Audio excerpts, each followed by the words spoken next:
Assalamualaikum warahmatullahi wabarakatuh. Halo sahabat Ganjar, bertemu lagi bersama saya Asya di podcast Sabi, Sahabat Bicara. Semua kita bahas di sini dan masih dalam edisi Ramadan spesial. Nah, kira-kira nih, dalam waktu Ramadan dan juga bertepatan dengan Minggu Kartini yaitu 21 April 2022, kira-kira tema apa sih yang akan kita bahas pada hari ini? Tentunya gak kalah seru dari tema-tema sebelumnya yang sudah kita angkat di YouTube Podcast Sahabat Bicara.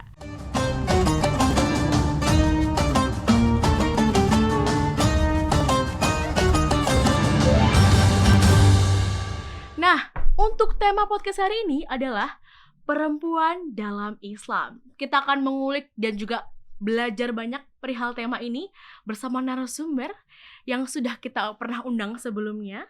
Dan sangat spesial sudah hadir langsung di studio kita pada hari ini di podcast Sabi, yaitu Habib Syarif Razi. Halo Habib, apa kabar? Halo Mbak Asya, Alhamdulillah. Apa kabar Mbak Asya? Alhamdulillah baik. Siap ya Habib untuk podcast hari ini? Siap dong. Siap dong. Kita akan bahas banyak hal mengenai perempuan dalam Islam. Nanti kita saling bertukar pikiran. Insya Allah. Ya, jadi teman-teman, check out terus podcast Sahabat Bicara.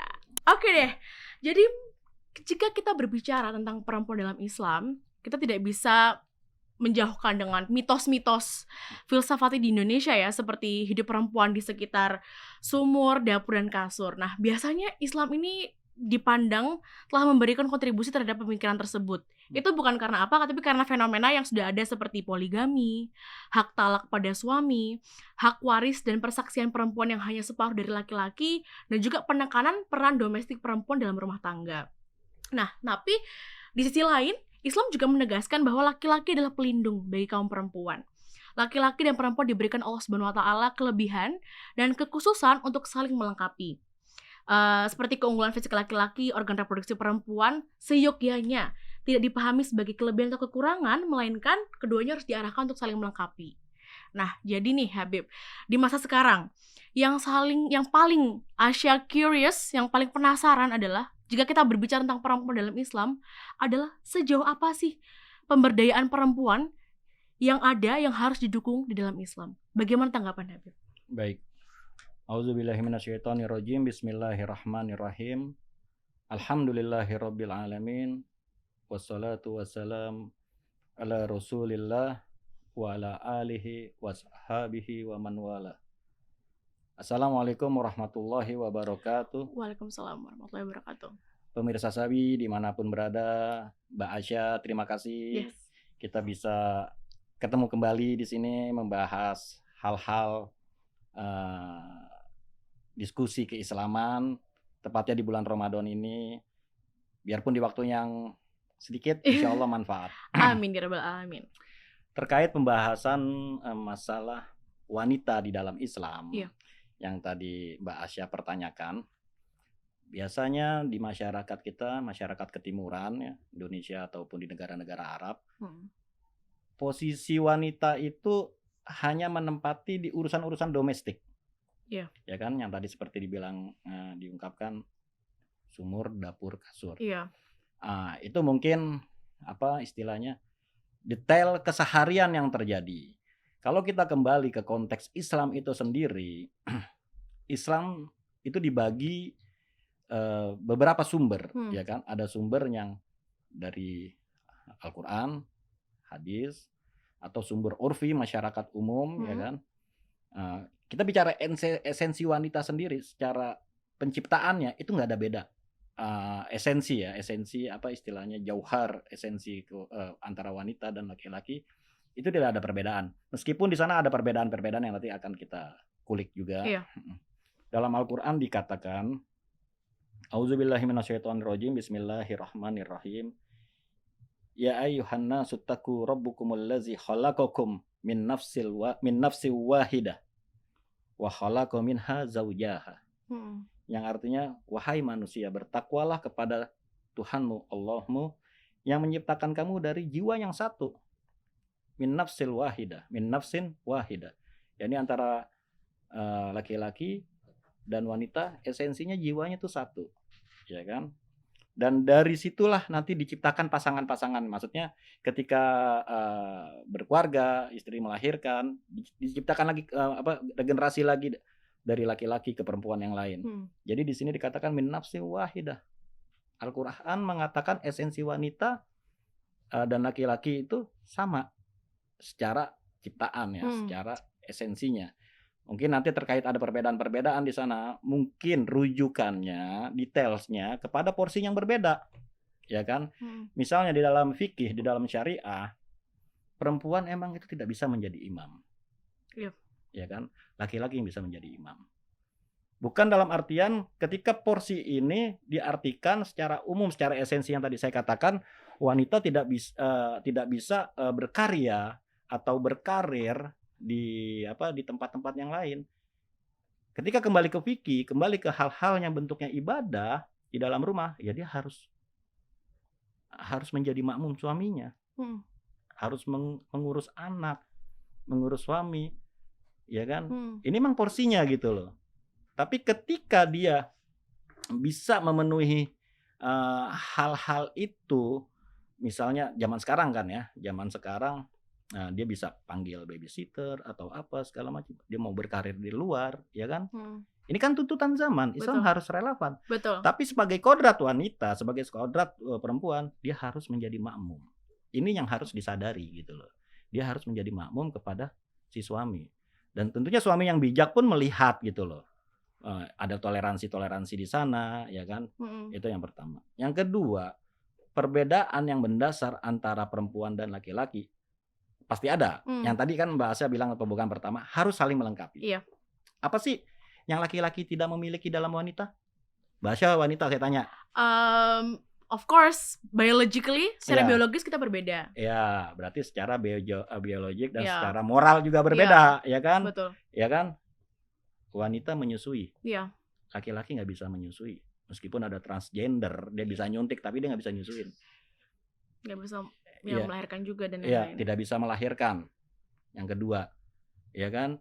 Terus menyusui, melahirkan, terus apalagi hamil.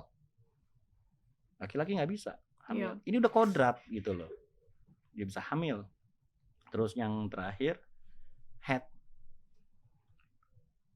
4 ini yang dimiliki wanita tidak dimiliki oleh laki-laki. Gitu loh. Di sisi lain juga laki-laki diberikan beban untuk pelengkapan kepada seorang wanita dalam bentuk nafkah. Laki-laki wajib menafkahi ketika dia sudah menjadi suami. Perang. Laki-laki wajib berperang. Meskipun nanti di sana ada tahapan-tahapan lainnya ya. Maksudnya kewajiban pertama perang itu untuk laki-laki. Jadi yang saya mau simpulkan di sini gitu. Cara nafsun wahidah yang tadi jiwa yang sama diciptakan yang sama di dalam Al-Qur'an itu tidak ada perbedaan. Betul. Mungkin bentuknya ketika dalam tahapan-tahapan yang di luar dari ayat tersebut yang menyatakan tentang ciptaan. Betul. Yang bentuknya praktik-praktik ibadah misalnya. Sebatas itu aja Mbak Asa. Jadi betul ya Habib ya, bahwa sebenarnya memang sama dalam kegiatan bermasyarakatan pun perempuan bisa berdaya, bisa berkontribusi. Cuma memang ada hal-hal yang tidak bisa diganggu-gugat. Seperti menjadi makmum dalam sholat, imam kalau misalnya perempuannya dan laki-laki jadi imam, itu memang sudah diatur dalam Al-Quran, memang seperti itu. Minimal dilibatkanlah dalam hal-hal misalnya memutuskan satu perkara, bukan dalam artian perempuan tidak dilibatkan. Berapa banyak perempuan bisa memanage tokoh-tokoh dunia, ya kan? Satu institusi atau apa mampu gitu loh perempuan. Betul. Nah, menghubung dari situ selalu ada quotes itu bilang di balik laki-laki yang hebat ada perempuan yang hebat. Tapi saya nggak setuju kalau itu ada di balik. Menurut saya itu harus ada di sampingnya. Itu dia makanya maksudnya support orang besar itu tidak keluar dari seorang perempuan. Betul. Kita semua dari perempuan. Betul. Bahkan al-jannatu tahta qadam ummu, ya kan? Surga itu di bawah telapak kaki ibu. Wa ra'akul limri'in azimin imra'atun. Di belakang semua orang-orang besar itu ada support wanita. Sebegitu besar role perempuan dalam kehidupan ini. Ya. Ya, dalam keluarga, dalam kegiatan kemasyarakatan, di bagian jadi ibu, jadi wanita yang seutuhnya. Namun Habib, saya juga penasaran nih. Berarti kalau misalnya tadi Habib bilang itu sama dan lain-lain, bahwa memang itu tidak benar ya kalau perempuan tidak bisa me-achieve pendidikan setinggi mungkin, lalu menyampaikan sayap untuk menggapai mimpi-mimpinya, itu berarti salah, hal-hal yang salah ya? Ya, itu tidak benar ya. Bahkan perempuan itu pilar utama. Perempuan itu pilar utama di dalam sebuah keluarga. Karena dari dia nanti lahir generasi-generasi, ya kan? Iya. Gimana kalau seandainya pilar ini kosong melompong, yang dia nggak bisa ngurus anak, apalagi berbicara masalah kependidikan, ya kan? Maka dibilang dalam salah satu kaidah sosial Arab dikatakan iza soluhatil soluhal mujtama. Kalau perempuan atau ibunya sudah soleh, sudah benar, sudah baik, maka masyarakat ini akan baik. Betul. Saya sangat setuju. Makanya perempuan itu pilar utama. Yep. Pendidikan harus ditekankan pertama di situ. Dengan ibu memiliki pendidikan yang baik, kita bisa mendidik anak, dan misalnya kita ada di rantai kemiskinan, kita bisa mentas, kita bisa keluar dari rantai itu jika memiliki ibu yang memang berpendidikan. Betul. Jadi memang salah ketika dibilang perempuan tuh nggak perlu pendidikan tinggi-tinggi dan jauh-jauh, padahal itu sangat penting. Penting. Tokoh-tokoh di tokoh-tokoh Islam banyak yang mewakili peranan dakwah Islam ini. Di sana di balik itu ada tokoh-tokoh Islam. Iya. Contoh misalnya putri Rasul Sayyidah Fatimah Zahra sampai dikasih julukan Ummu Abiha. Ibu daripada ayahnya, ibu dari Rasul sendiri. Karena apa? Begitu dia berjuang di dalam Islam untuk mendampingi Rasul, mensupport, mengurus. Ummu di situ kan ibu. Iya. Ya kan? Meskipun julukan itu keluar pada saat perang Uhud ketika Nabi sempat terpojok, Sayyidah Fatimah yang merawatnya. Ada lagi Sayyidah Aisyah. Iya. Istri Nabi. Hafal berapa ribu hadis. Jadi kita nggak bisa menutup mata kalau di sana tuh ada peran-peran wanita yang maha dahsyat. Betul. Ibu Musa, Ibu Asuh Musa, istri Firaun, Asyiyah binti Muzahim, yang akhirnya beliau wafat karena tahu mengikuti agama Musa dan Harun. Beliau yang menjaga Nabi Musa sampai sukses dakwahnya. Ada lagi Sayyidah Khadijah binti Khuwailid, istri Nabi yang pertama, saudagar kaya raya. Very good businesswoman. Iya, beliau yang mensupport dakwah Nabi. Ada lagi Sayyidah Maryam, Siti Maryam. Kita nggak bisa lalai dari ini semua. Betul. Gitu loh. Wah, saya langsung semangat. Saya menjadi mendapatkan aliran semangat, jadi pengen jadi wanita-wanita keren dan juga harus semangat ke depannya menginspirasi masyarakat Indonesia. Insyaallah. Amin ya rabbal alamin. Nah, Habib, kalau kita berbicara tentang pemberdayaan perempuan, memberdayakan perempuan, itu kita tidak bisa jauh dari perempuan dalam leadership position, kepemimpinan perempuan. Di Indonesia pun saat ini minimal parlemen perempuan adalah 30%. Lalu di dunia pun world leaders, negara-negara yang baik menghandle COVID-19 adalah negara-negara yang pemimpin adalah perempuan, seperti New Zealand, Jacinda Ardern, Taiwan, Tsai Ing-wen, dan juga kanselir sebelumnya, Jerman, Angela Merkel. Mereka sangat efisien dan efektif, dan mereka adalah women leaders. Nah, tapi pengalaman pribadi saya nih Habib, ketika saya masih SD belajar agama Islam, guru saya tuh pernah berbicara seperti ini, yang menjadi pemimpin itu adalah harusnya laki-laki. Nah, itu menurut Habib sendiri bagaimana sih? Itu dia, kalau saya tadi dari pertama sudah membagi ya. Membagi dalam artian kepemimpinan di sini mungkin di dalam rumah. Ya kan, di dalam rumah dia harus menjadi makmum suami. Itu sudah merupakan satu perintah ubudiyah, perintah fikih ya. Tapi kalau dia untuk berkarya di luar, menjadi pemimpin, menjadi katakanlah di salah satu badan legislatif atau apa, buat menurut saya sah-sah aja. Selama dia bersih, tidak keluar dari aturan negara, sah-sah aja. Tapi kalau dalam rumah ya tetap dia harus makmum. Jadi kita harus membagi gitu loh. Istilah-istilah itu keluar konotasinya kemana gitu loh. Betul. Ya. Nah, jadi benar ya kalau misalnya leadership itu adalah nurture, bukan nature. Bukan nature. Iya, jadi meskipun kita perempuan, kalau memang kita memiliki skill dan juga kita bisa menjadi pemimpin yang bagus dan juga bermanfaat bagi masyarakat itu, why not? Iya, ada hadisnya. Kulukum ro'in wa kulukum mas'ulun an ri'ayat ya. Semua kita ini, mau laki-laki perempuan, itu adalah pemimpin. Dan kalian bertanggung jawab atas pimpinannya. Yep. Si suami bertanggung jawab atas rumah tangganya, bertanggung jawab atas atas kerjaannya. Si istri juga bertanggung jawab atas rumahnya. Betul. Dia memanage satu rumah. Dan memberikan pendidikan kepada anak-anak, ya kan? Karena kan kalau suami jarang ya di rumahnya, mau nggak mau kan ya, dia bertanggung jawab. Kalaupun dia punya karir di luar, dia juga bertanggung jawab. Semua kita ro'in, semua kita adalah bertanggung jawab. Ya.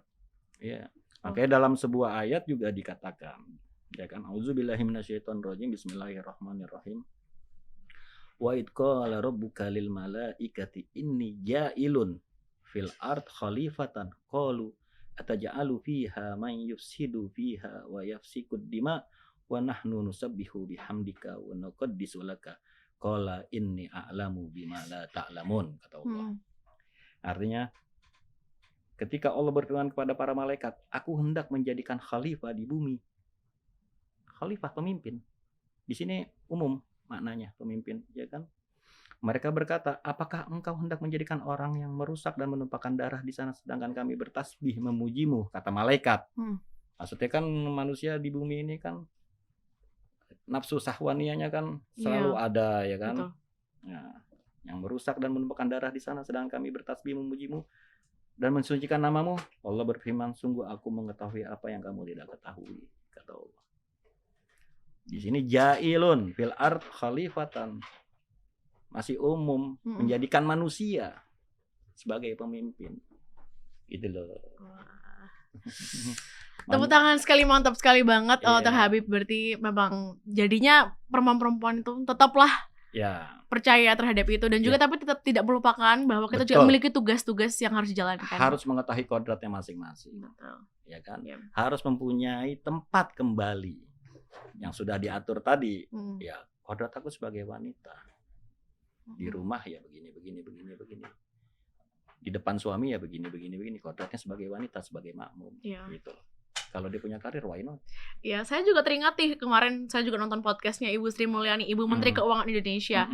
Sekeren itu pejabat Indonesia yang sangat berkontribusi. Betul. Tapi kalau di rumah juga masak buat anak dan suaminya, masak sendiri dan macam-macam. Dan itu menurut saya sangat inspirasional. Itu bentuk tanggung jawabnya. Betul. Sebagai seorang sebagai seorang ibu, Rabbul Bait, sebagai seorang pemimpin di dalam rumah. Wah. Betul sekali. Pengatur dalam rumah. Iya, jadi betul kita harus tahu tugas-tugas kita apa harus. Di luar rumah, dalam rumah menjadi pribadi yang bermanfaat juga dan lain-lain. Jangan kebablasan. Oke, udah punya kesetaraan ini enggak. Iya. Apalagi kita sebagai orang Indonesia juga yang kita memiliki culture dan lain-lain. Culture harus tahu kodratnya, karena menurut saya kalau kebablasan dia akan melawan kodratnya sendiri. Kalau sudah bicara kodrat, hati nuraninya. Begitu. Akhirnya dia juga nggak nyaman dong ngelawan kodrat, gimana sih? Ya kan? Ya, meskipun itu pilihan, namun ya kita pengen hati masing-masing ya. Betul. Yang penting tadi sudah dikasih tahu oleh Habib Razi bahwa sekiranya kita tidak melupakan apa yang tugas kita dan juga tetap berkarya, berkontribusi di luar. Dan selanjutnya nih mungkin Habib, sambil kita menutup podcast pada hari ini, kerasa banget ya, tiba-tiba udah di penghujung saja. 30 menit lumayan, temanya berat.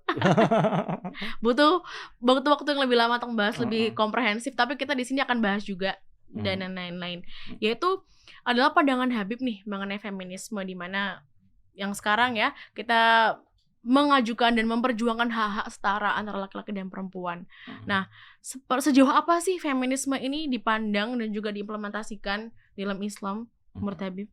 Itu dia tadi yang saya katakan, feminisme, kesetaraan, ayat yang pertama tadi saya kutip tentang sesungguhnya laki-laki dan wanita ini diciptakan dari nafsun wahidah, dari jiwa yang sama. Dari jiwa yang sama tentunya kesetaraan dalam bentuk aplikasi amalnya pun, amaliyahnya juga sama. Ya kan, makanya dikatakan di ayat lain, inna akramakum indallahi man atqakum. Sesungguhnya makhluk yang paling mulia di sisi Allah adalah yang paling bertakwa. Bukan yang laki-laki atau yang perempuan. Bertakwa gitu. Siapapun itu. Dari sisi amaliyahnya aja sudah disetarakan, sisi ciptaan esensinya juga sudah disetarakan. Cuman yang perlu saya tekankan, ketika kembali ke hal-hal yang bentuknya ubudiyah, ibadah, fikih segala macam, memang di situ ada porsi-porsinya. Wanita nggak boleh sampai kapanpun menjadi imam. Ya kan? Kalau kesetaraan saya sudah sepakat lah. Kesetaraan dia mau berkarir apa, bahkan saya punya anak saya perempuan. Kalau dia mau berkarir di apapun saya akan support. Tapi jangan lupa kodrat kamu sebagai seorang wanita. Kamu semakin pintar, semakin apa, tetap kamu adalah makmum suami kamu. Betul. Gitu. Wah.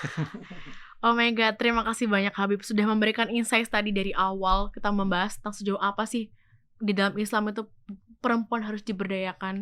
Dan juga tadi kita juga tentang kepemimpinan perempuan dan juga sampai feminisme dalam perspektif Islam. Jangan kebablasan dalam artian gue wanita, gue berkarir, gue punya uang gue.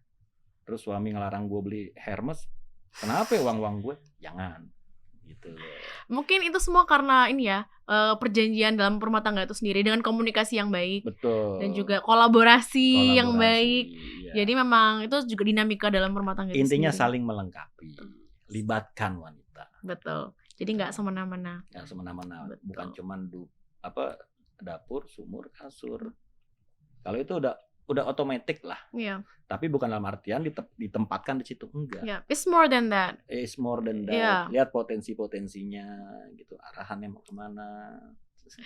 Baik, terima kasih banyak Habib atas pembahasan kita pada hari ini. Jadi kalau misalnya saya Asya nih bisa ambil tarik benang merah dan juga kesimpulan dari podcast hari ini bahwa sebenarnya Habib Razi sendiri juga setuju perempuan itu bisa menggapai mimpi setinggi mungkin dan juga bisa menjadi apapun yang mereka inginkan, asal juga mereka tidak lupa atas tugas-tugas yang ada di rumah sebagai istri yang baik, anak perempuan yang baik, dan juga menjadi anggota masyarakat yang baik.